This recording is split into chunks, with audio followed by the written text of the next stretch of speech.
What's up, fellow traders? I'm coming at you a little early today. Got some errands to run tonight. Just kind of wanted to go over where the market was at and how my trades played out today.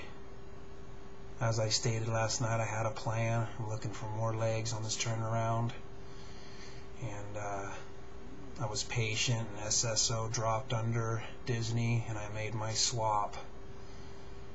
I reserved some of my cash. I wanted to pick up a little more SSO than what Disney I had, but I didn't. You know, I had some discipline there. That's why I'm not too nervous, I guess.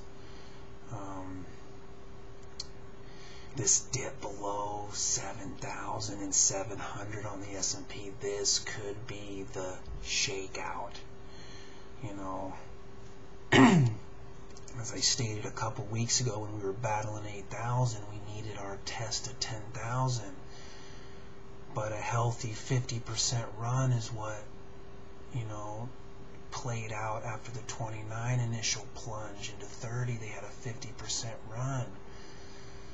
That's what I was looking for, which would have brought us to about 12,000, which was, you know, a little far-fetched, but I was calling for it, you know. But now that it's played out, and we're down here under 7,000 at 6,700, a 50% run puts us right at 10,000, barely at it.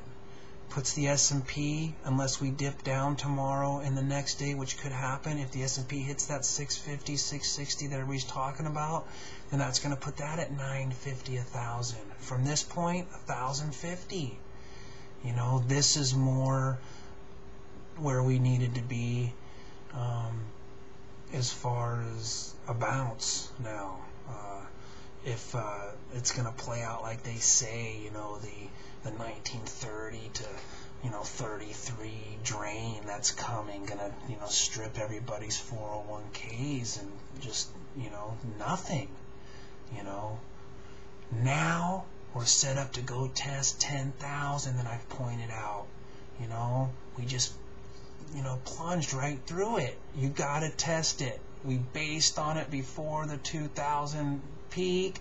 We based on it after the crash for 2.5 years before the climb up to, you know, 14,000.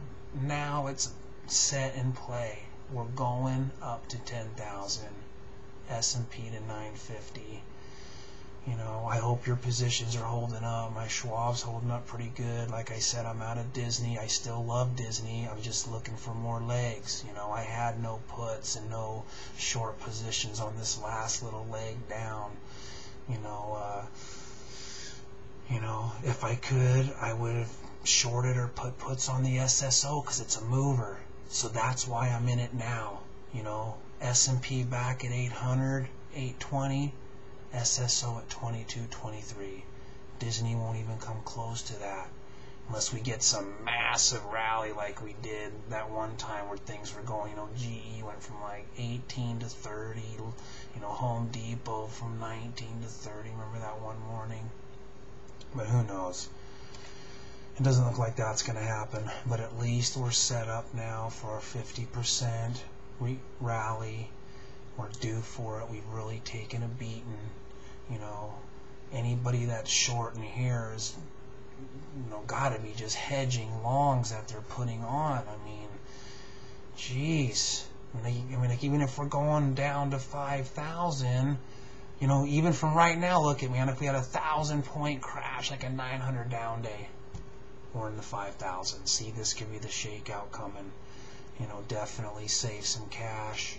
Get ready to put it to work, and you know, let's get this thing moving up. Let's get our bounce. You know, like I said though, below 700 and this below 7,000, this below 6,800, man, this could be our shakeout period. Remember, they can turn this thing on a dime. Good luck.